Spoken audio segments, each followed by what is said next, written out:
Now, after the Pizza Connection indictments, the country entered a crazy drought.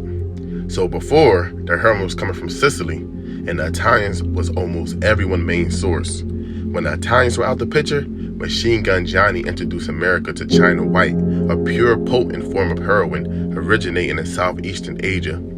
June 1988, overdose deaths and scores of non-fatal overdoses began mostly on the north side and in the Verona, Oakman area in PA. So that's like the Pittsburgh area.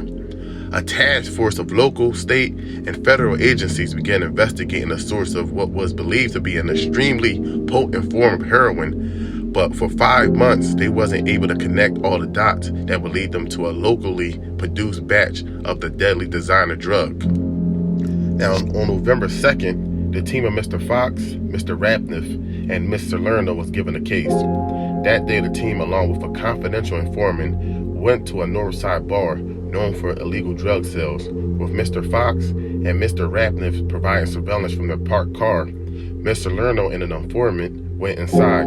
There, the undercover detective began talking about wanting to get the good dope, the stuff everyone is going out on. She asked the bartender if he could help her, and he left, returning with a bag of powder that she purchased for $20. But once in the car, a field test showed it was negative for heroin. Confining the detective, Mr. Lerner went back into the bar, where she made a scene. The bartender left again and returned with a woman, the apparent source of the drug. She yelled out, "Mr. Lerner, what do you mean my dope's no good? This is the good stuff, the stuff everybody's going out on." Thinking quickly, Mr. Lerner said she must have used too much water to mix her shot and bought another bag. So she takes the second bag, but again, the test was negative for heroin. Mr. Fox, who had attended a semester on designer drugs in Los Angeles a few years earlier, realized that maybe they shouldn't be looking for heroin after all. The team asked the county crime lab to do more than the standard drug test. So they digged a little deeper, did a little more tests, and it was determined that they purchased a 3-methylfentanyl, an even more powerful form of fentanyl. Further tests confirmed it was the same synthetic drug that killed the 18 addicts. Now, Donald Sunken, a 39-year-old male from a suburb in Pittsburgh, became involved with the synthetic drugs as a means of regaining both personal and financial stability. Dealing with a cocaine habit that started in 1983, his lifestyle deteriorated, eventually leading to a heroin habit that began as an attempt to help with the physical pain of trying to get rid of himself of his cocaine addiction. Now, by 1986, he couldn't keep a job, his wife left him, and his debts were skyrocketing. Now, he meets Thomas Schaefers, and they got to know each other well. Schaefers knew a way they both could help each other, and Sunken was provided a synthetic drug known as a 3-methylfentanyl, referred to as China-White. They agreed to split the 14-grand profit they would get out of just 2 batches. Schaefers was cooking long in the lab inside of his parents' basement and was sitting on product for months before he perfected. Now, Thomas Schaefers, the 48-year-old corporate chemist that still lived with his parents, squeaky clean record, so clean, he never even got a ticket. Now, Schaefers' China-White was much more powerful than the fentanyl-laced heroin that was already circulating, but was believed to have been distributed only locally. Now, unlike fentanyl, the 3-methylfentanyl Schaefers made has no medical use and is 2,000 times as strong as the heroin and 2 to 5 times powerful as the fentanyl heroin that was already circulating.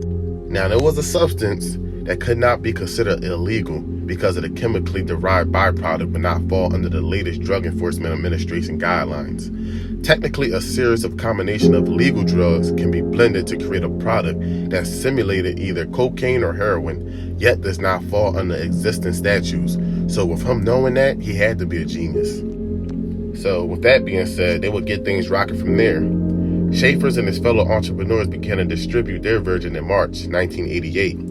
Schaefers was the chemist that cooked, of course, and passed it off to Sunken. Sunken would pass it off to Donald Hurley, who would get the product on the street to the dealers. With unexpected results, people using it, hooked to its potency, either died or became violently ill. Now, with them surprised by the turn of events, the group suspended further distribution until the fall, when they put out a new batch of China-White.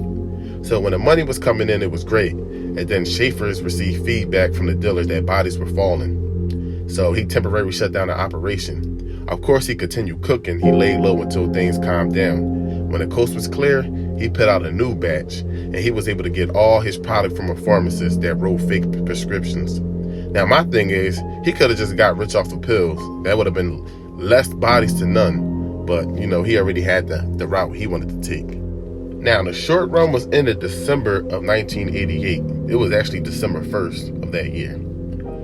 Schaefers was arrested in his basement laboratory.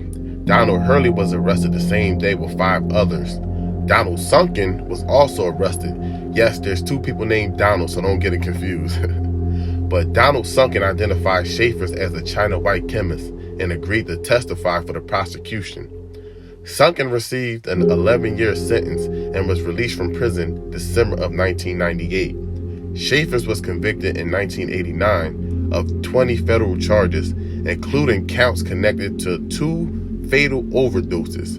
He was sentenced to 40 years in prison. Now, he's set to get out sometime this year if he's not already home. So, I thought this was a good story to cover. We all talk about the kingpins and the street hustlers.